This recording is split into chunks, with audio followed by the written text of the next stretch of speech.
Hi guys, and welcome to today's deck profile. The list I'll be sharing with you is going to be my personal dinosaur list. I'm sure you're all familiar with the Going Second Extravagance list that's been having solid results in both the Remote Invitational and the recent Luxury Gaming tournaments. But what I want to showcase today is instead a Going First list of dinosaurs that has something that is particular in the way that it doesn't use the Halqifibrax and Secro packages we're all accustomed with, and instead focuses on another win condition that I'm going to showcase. So for the main deck, of course, it's a dinosaur deck list, so we can go wrong with 3 copies of Oviraptor, which is the main stratus of the deck and the main way you're going to access your consistency pieces. It's also used, his second effect is also very useful in the combos the deck uses, being able to destroy babies on the field, which has become far easier with the release of Archosaur. And of course, everyone's favorite card and doomed to stay as a common forever, Miscellaneousaurus. This is one of the easiest way for the deck to play through disruption, or rather despite disruptions. And it's also a way for the deck to extend into the Archosaur and to extend in few turns to be able to go into another Oviraptor using simply your graveyard resources. The new addition to the deck, and the reason I think it can now function as a going first list, is going to be the Archosaur. The deck always had that issue of having a single normal summon that would be the Oviraptor.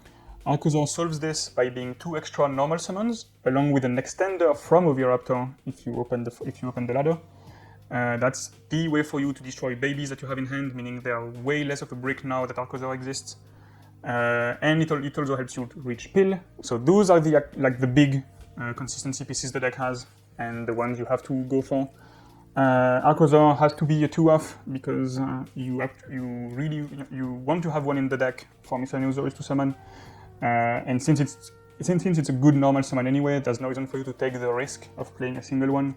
As for the babies we want to destroy with Archosaur, I play 3 baby Cerasauruses and the 1 Petit Pteranodon. I realize that this is a bit more than what the Extravagance list have been showcasing. However, I do believe that it's not as much of a brick as it used to be, now that we have the 3 Miscellaneousaurus, the 2 Archosaurs, and extra consistency pieces that I'm going to show later on. And one of the combos that I'm going to showcase actually needs all 4 of them to be able to go through. And then we have, of course, the 1 Giant Rex, which is used usually in the grind game, but sometimes to build some of the boards you actually need the 1 Giant Rex. And the win condition I was speaking about, I am not using the Synchro packages because I believe that using the Buster Lock is actually a win con against most of the decks of the format. This is the one you don't want to open, obviously, but you don't have to rely on playing a YOLO, you don't have to rely on playing a Needle Fiber target, nor an Auradon target, meaning the deck actually bricks less and still ends on board that are far capable of beating combo decks immediately. As for the big monsters, the one you want to summon often through Evolution Pill, but they all have their own conditions. The 2 copies of Ultimate Conductor Tyranno, which is self-explanatory. Really good card against combo deck starting, but most often used as the way for you to go for game. The 1 copy of Coatlas, which I realize has been cut for many of the Going Second decks, and for good reason. I understand this painfully. Now that Coatlas isn't even needed to get the pill anymore, Going Second lists can simply use Archosaur, and that's going to be enough for them. But because this list wants to start, Coatlas is actually a really good option to have. When I play some of the combos for you guys, you're going to understand why Coatlas is an option I wouldn't go without. And of course the 1 Tankratops, which can be fetched through Petit Pteranodon and can be used going second as one way to break some of the boards. And that's it for the big dinosaurs. Now for some of the consistency pieces and extenders, we have of course the 3 Fossil Digs, which is the order of the deck. Non-once per turn search for any of the dinosaurs from the list, any of the small ones rather. So this is the way for you to fetch into your missing Miscellaneousaurus, your missing babies. It's also a way for you to play as much as you can under the cover of your own gamma without having to commit to boards. So it helps you choose the kind of combos you need depending on the hand traps you want to play around. And of course the 2 copies of Evolution Pill.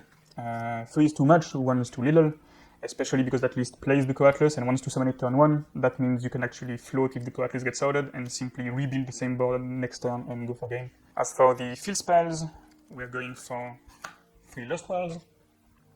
I don't think that card needs any further introduction. It's getting popularized well enough by the recent success of the Going Second list. This is another good way with Miscellaneousaurus that the deck has to play through hand traps, mainly the targeting ones, and somehow Ash in the damage step if you have to swing on a token. It's also a really good way for you to lock your opponent out of ways to out you. For example, giving them the token shuts down Lightning Storm and somehow helps you grind despite Mystic Mine, which is a really important interaction. and of course D1 terraforming to combo off as often as you can. And that terraforming doubles up as a way to search into one of the many extenders I added to the deck, being the Diagram Lithosagim package. I used to play the Oglimazud just to be sure I would have a target for Diagram. But to be completely honest, the chances you see both of those cards is minimal. It's a few percent only. And even if you have those two cards, the only case you'll regret it is if you open those two cards alongside a baby you would have wished to destroy. But not two, because if you open two babies anyway, you don't need the Diagram anymore because Lithosagim is live. The Diagram and Lithosagim also enable a specific combo that I'm going to showcase as well. And as for the power one-offs and small extenders, Foolish Burial, which is used as... You could see it as a fourth Miscellaneousaurus and a third Archosaur, because it can still send Coatlas to fetch the pill. It's not as good as the aforementioned cards, but it's still a good consistency piece to add to the deck. And the one for one, which I like to call the best bad card in that deck, because yes, 1-for-1 is prime Ashbait, but it's also a really good way for you to play past an Ash and Miscellaneousaurus, because if you cannot reach the Archosaur through Miscellaneousaurus, having extra Miscellaneousaurus does not help you. So you need to have other ways to destroy babies, other ways to reach the Archosaur, and 1-for-1 is one such way. And of course, one copy of Called by the Grave. It being limited is both a blessing and a curse. You appreciate it because your Miscellaneousaurus does not get called by when you're going second, but at the same time, you also wish you had many copies when you start. And the one copy of Upstart Goblin, again, for consistency purposes, playing 39 cards, and it helps with siding, with it being kind of a free spot. As for the hand traps the deck is running, I run the Psyframe Gamma. Pretty self-explanatory, it's probably the most popular hand trap at the moment, and the one that the most lists actually main.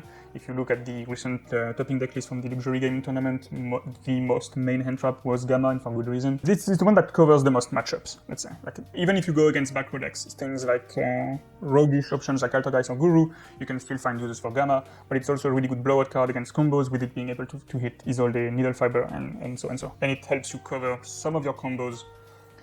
For example, Miscellaneousaurus from the graveyard without having normal summon. And for the other hand trap I decided to main is the 3 Jolene Lockbirds. If you look at the current top decks, Dragon Link absolutely hates this card. So does Dogmatica Invoked. You stop them from being able to set up Schism against you, which is this deck's biggest problem with Dogmatica Invoked.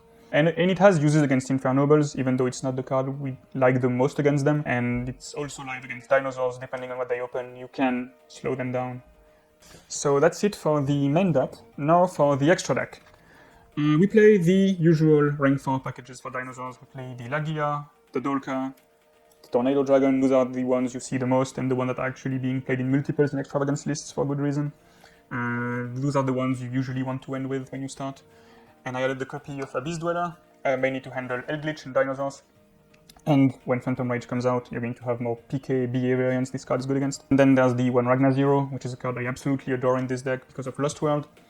When the deck commits to forcing negate in main phases and can actually extend through swinging on a token and establishing in main phase 2, Ragnar Zero is usually there for you at this point because it's going to be used as both a way to clear your opponent's board in your main phase 2 and as a disruption piece on their turn. Absolutely underestimated card. It's been there since the Zoo format, and it's here to stay. For the links and the combo pieces now, the one link Kuribo, which is being used with Archosaur, being made with Archosaur. This is the starting point of most of the deck's combos, as weird as it sounds. You have two toolboxy link 2s, Phoenix for back row decks usually, and Lambda for more of monster decks, and when you want to actually keep live Gammas in your hand. One of the two is being used in the combos to make Link Cross, which provides you with tokens for you to bring the Link Kuribo back, and it helps you set up Link Kuribo for your opponent's turn as a deck protection. And the Union Carrier, which is, again, the win condition of the deck. You need to attach the Buster Whelp with it. And this is what you want to actually end on rather than going through multiple synchro hoops. And then for the other two links, we play the one Secure Gardener, which is there to make with the Link Kuribo, in case you only have one Oviraptor to work with, in which case you go from Oviraptor into Miscellaneousaurus, and then from Miscellaneousaurus to Archosaur, destroying a Oviraptor. And at this point you need to do two Link ones in succession to pay for pill with Link Kuribo. And the one Access Code Talker, which is mainly used when you've started and want to go for game on your next turn, Really good card, helps out cards like Avramax, Borolo, Dragoon, and all of those big links dinosaurs usually had an issue with because you couldn't flip them with UCT. For the rest of the extra deck, I play the 1 Fusion Trish and the 1 copy of Calamities. Those cards are here for the Lithozyme combo I was mentioning. As I mentioned, I do not play Synchros, there's no Aeolo, and there's no regular Trishula in that extra deck, but we can still make Calamities thanks to a combination of Linkross and Fusion Trishula. And then 1 copy of Skull Knight. This is kind of for Maximus hate. I prefer this to Ensu, because Ensu can actually get negated on their turn immediately by the Mechaba, and then Mechaba is still live on yours. So that's it for the main and extra deck. I'm going to have a quick look at the side deck. There's more of a process to how the side deck is made, meaning that it wasn't just thrown around as I want those cards for this matchup. It was more so made with the idea of what do I want to side out, and how many spots do I have for cards to go in mind. So, because this process is a really long one to explain, rather than having to go through all of the decisions and what you side in and out in each matchups, all of this will be detailed in a pinned comment on the video. So I'm going to be giving you guys all of the pointers I use for my own side decking. Right now I'm just going to show the cards and explain for which matchups they're there. For starters, the 3 Nibiru's, multi-spending. Nibiru's there mainly for Infernobles. Obviously, that's the one deck you want the Nibiru's for. But it's also there for Dragon Link, and it's the kind of it's usually one of the best second hand trap to open alongside another one that can bait the Gearfried. So this is there for most of the combo matchups. Then the 3 Lancias. Lancia is more of a wild card in this. It's obviously really good against Dragon Link, and it's obviously being sided in against Dragon Links. But it's also there to handle Dinosaurs, which obviously dies to Lancia pretty hard, and Dogmatica Invoked variants. Again, the idea being to stop them from setting up Schism. And then the 2 Ash Blossoms, again, it's the most widespread hand trap. It's there when we have extra spots to put it in as like those extra hand traps to make sure we can open 2 and play through things like Gearfried.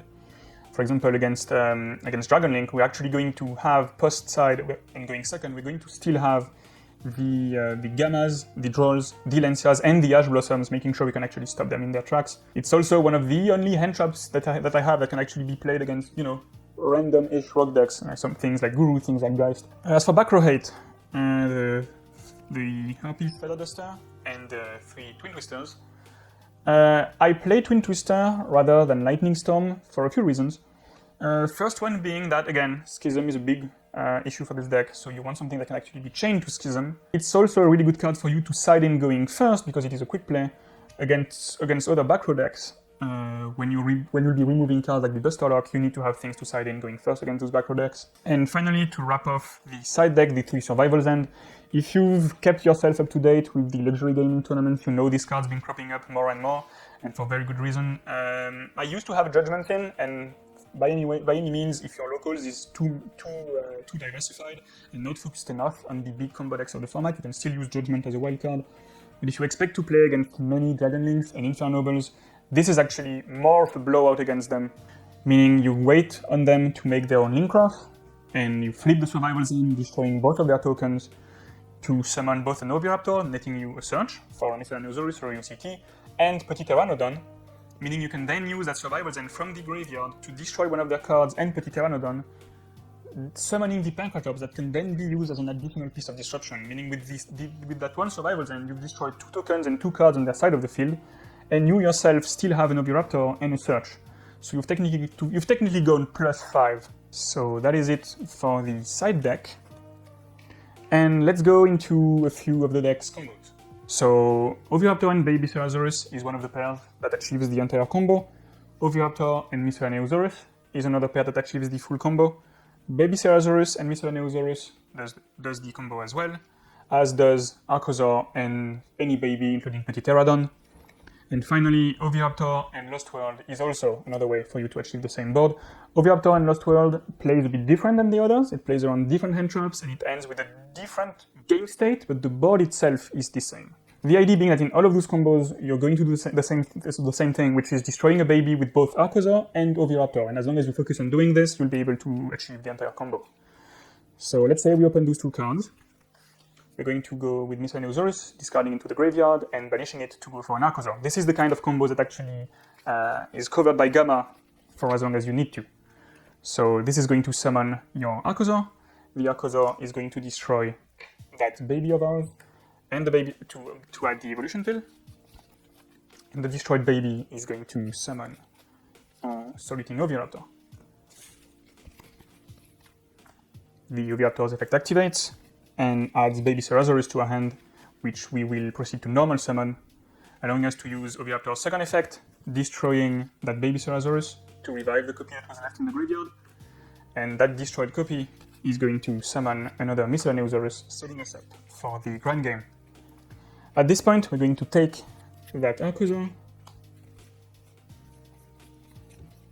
and link away into the Linkuriboh. You're also free to go directly into a rank 4 before doing the Linkuriboh. If you want to play around Nibiru to the best of your abilities, what I would suggest you do is going into the Dolka immediately. Anyway, Dolka is probably the card you want to end on the most in blind scenarios, so this is a safe choice to make. And it helps you play the rest of the combo, protected from hand traps. So at this point we have those two monsters, which we are going to use to make any one of our Linkus. So depending on what you're playing against, you can decide to bin either the Phoenix or the Lambda. Of course, if you're playing against backrow decks, keep the Phoenix in the extra deck, and vice versa. Let's just say we're keeping that Lambda and we want to use the Phoenix. We're immediately going to dispose of the Phoenix to summon our Linkross, and Linkross is going to summon us 2 level 1 tokens. They can be used as link material, but they can be used for Linkuriboh's revive effect. With Linkuriboh being back on the field, we own 2 Cyberse monsters, meaning we're allowed to summon our Union Carrier. And at that point, we're free to activate the double evolution pill, banishing one of the dinosaurs from our graveyard, and a non-dinosaur, let's say Linkross. It's usually going to be Linkross because it sharing the same attribute as Union Carrier makes it redundant for access code.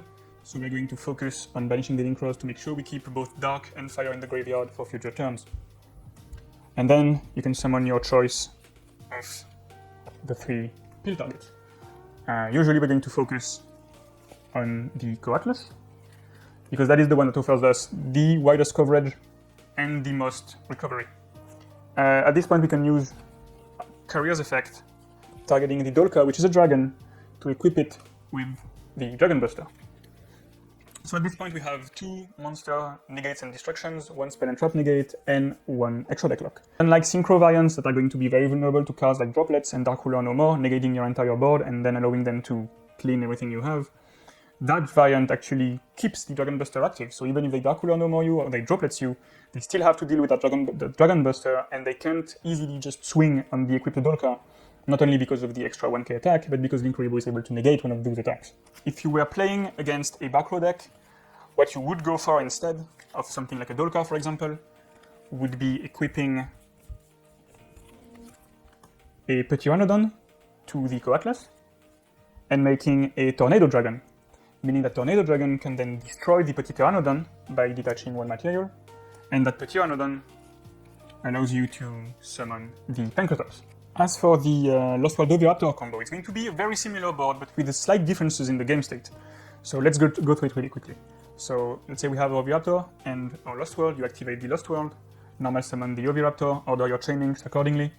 Usually you're going to want this to be chaining 2 to protect Oviraptor from cards like Ash, but if you already have access to Miscellaneousaurus, you can put Oviraptor as chaining 2 to protect Lost World from things like Ogre.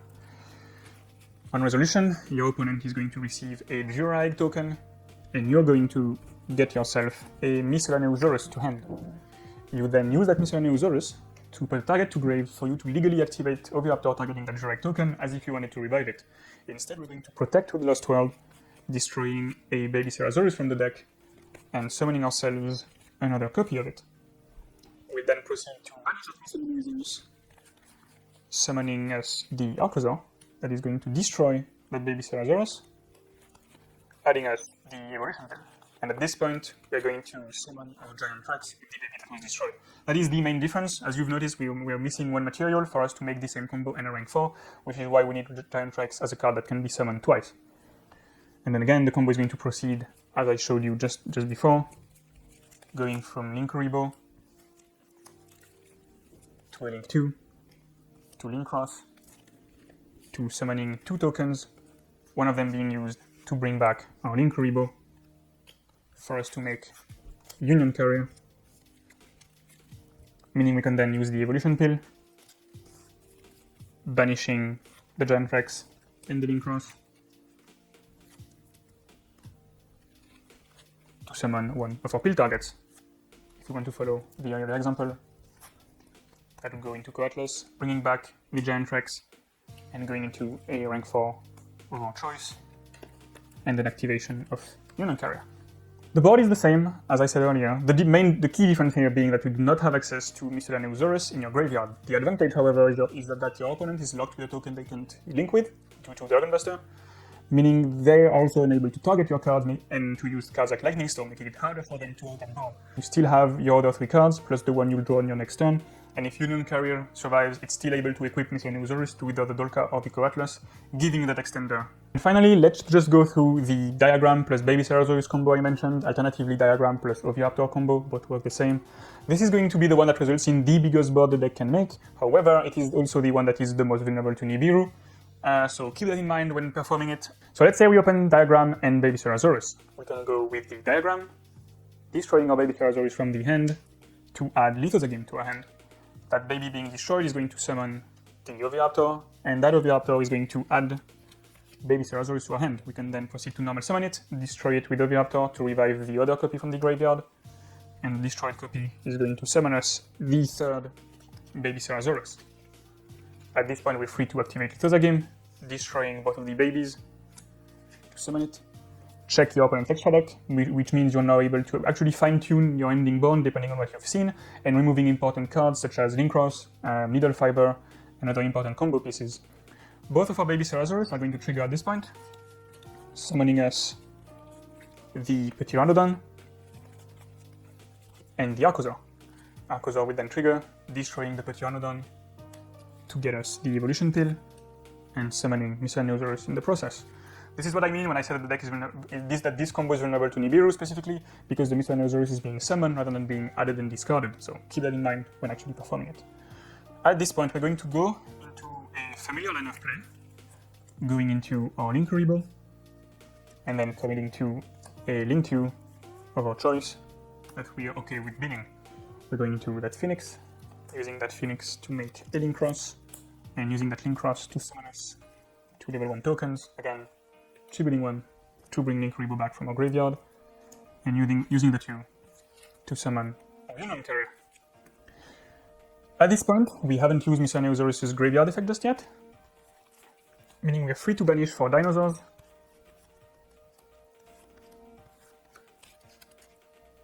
to go into a level 4 Dinosaur from our deck, which is going to be our Giant Rex. At this point, you will also use the Evolution Pill before it's too late for the Union Carrier, which I'm going to show why. Banishing the Lincross and another Dinosaur from our graveyard to go into a pill target. Again, for the sake of the example, let's go into our Coatlas. At this point you can use the Union Carrier. So you have 2 choices. Knowing this is going to be a really hard board for them to out, you could decide not to equip the Buster Dragon to the Dark Attribute Coatlas, but rather equip another Miscellaneousaurus for you to have a grind game on the next turn. So those are the 2 options you can equip with the Union Carrier. At this point, this having been done, we do not need the carrier anymore, meaning we can banish the Giant Rex, the Union Carrier, and the token to summon the Trishula. Giant Rex is going to summon itself, at which point you can decide to overlay into the cards of your choice. Let's just say we can go into our Dolka and something like a Calamities. Again, battle position depending on what you wish to play against. This is just for the sake of demonstration. This gives you the biggest board with close to 3 negates and pretty much 1 or 2 floodgates, in addition to having banished important combo pieces from your opponent's extra deck. So here you go guys, this was my Dinosaur deck profile. I believe this is a very refreshing take on going first with Dinosaurs and comboing off with minimal Garnets, despite not playing the Synchro packages. And that extra consistency has helped the deck be very serviceable since the release of Eternity Code, topping every single local tournament I've attended with the exception of 1, which with YCSs and regionals being delayed due to the current world events is pretty much as good as we'll get. I hope you enjoyed the video. The side deck details we posted in the comments, so do not hesitate to ask me questions about it or whatever else you had regarding the deck profile. Have a great day, and we'll see you next time.